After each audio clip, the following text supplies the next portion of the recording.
Hello, it's JordyBaby, and it's time for another reaction and review. I have another Matthew Santoro video today, and it's 7 historical myths that you still believe. Let's see how many of these I'm gonna say how many I don't know. Let's see. I'm gonna say I know 4 of these because I'm pretty good in history. You know what? I would say 5. I'm going to know 5 of these. So, without any further ado, let's watch this video. History is an important topic that we all learn in school, either from our teacher or from that, big metal TV card that we used to roll in. I love his little name card. I might do that in the future. But what if I told you that some of the things that you learned about history are rather inaccurate? This is Myths You Still Believe, the series all about explaining the truth behind today's most commonly believed myths. Today, we're going to look far back into the past and reveal the truth about some of the newly found lies about the oldest of times. This is 7 historical myths you still believe. Edison invented the light bulb. Okay, I knew that one. For a century, Thomas Edison I knew that he didn't. For his incredible inventions. In fact, with over 1,093 patents to his name, it shouldn't be surprising that some inventions have been credited to him unfairly.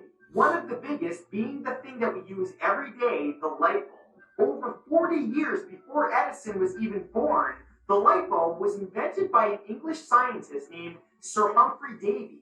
Yet Edison is the one who receives all the credit to this day. This is mostly because Davy's bulb could only last around 12 hours before the filament broke. Edison, or more specifically his lab technicians, found the right filament that would burn for days, which, granted, was a great achievement. It's just that the light bulb itself was not his invention. He simply improved upon it. Napoleon was a dwarf.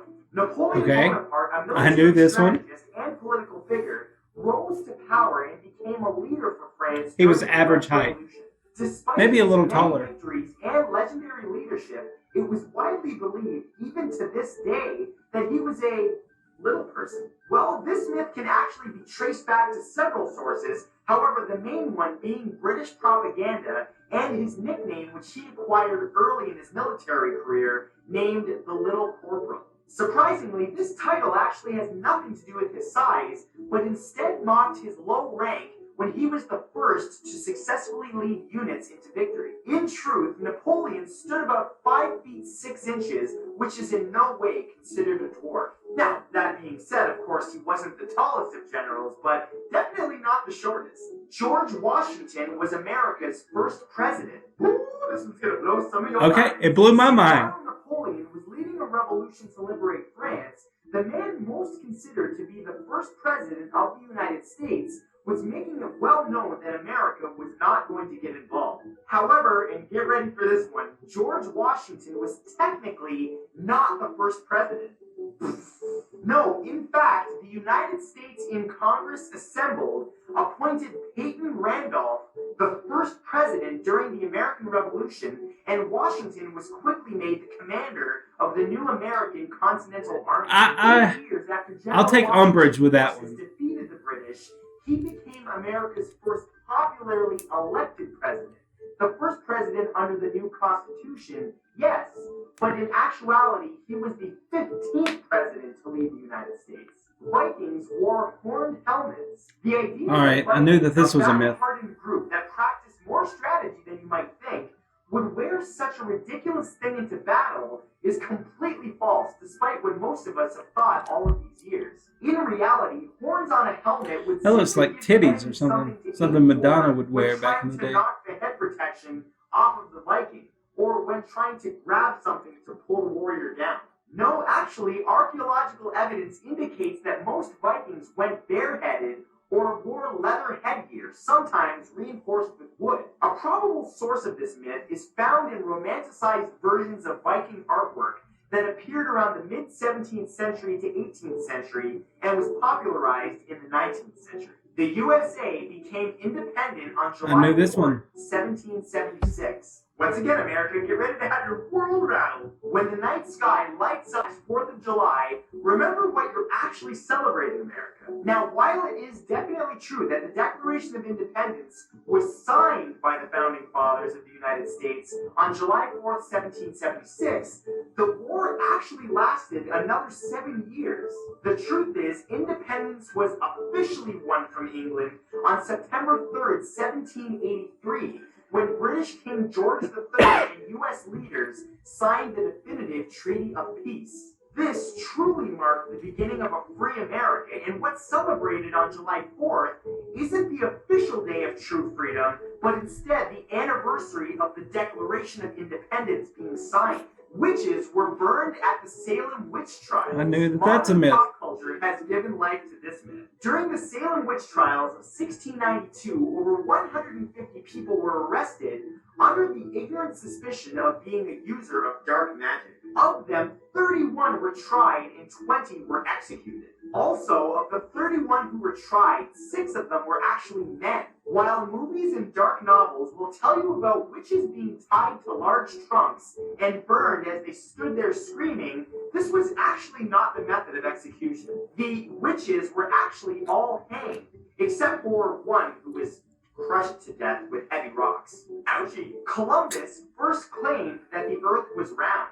When Christopher Columbus set sail on the first of his 4 voyages from Spain on August 3rd, 1492, his intention was exploration, not a science expedition to prove the shape of the earth. In fact, it was the ancient Greeks who were among the first to claim that the I wonder world if he's going to make a round. bald joke So by here. the 15th century, there was barely anyone who still believed that the world was flat, though Columbus actually believed it to be pear-shaped. This myth was created by author Washington Irving over 500 years after the discovery of America. Irving's biography of Columbus twisted the motives for his journey in an attempt to prove to skeptical royalty that they were wrong about the world being flat, and that falsehood is still widely believed to this day. And now you're just a little bit smarter. Take these to your history teacher. I wanted to remind you guys that you can now watch all of my videos on Watchable.com or by downloading the Watchable mobile app. Be sure to check it out, it's really cool. Also, if you enjoyed this, I would greatly appreciate it if you pressed that like button,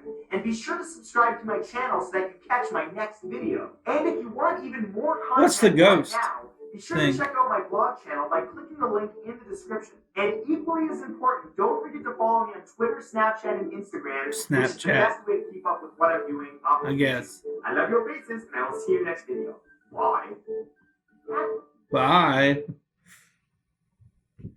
Okay, so that was 7 myths that you didn't know about history.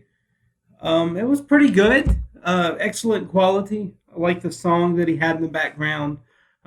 Great composition. I hope to get a camera one day where I don't look as freaking blurry as I do now. But what can you do? I have no money. But anyway, great video as always. The link to the original video is in the description below. Be sure to subscribe to Matthew Santoro because he really needs it. He only has 4.9 million subscribers. No, but in all seriousness, subscribe to him. Subscribe to me as well, please. I'm making these videos, trying to make them 5 days a week. Let's see how this works.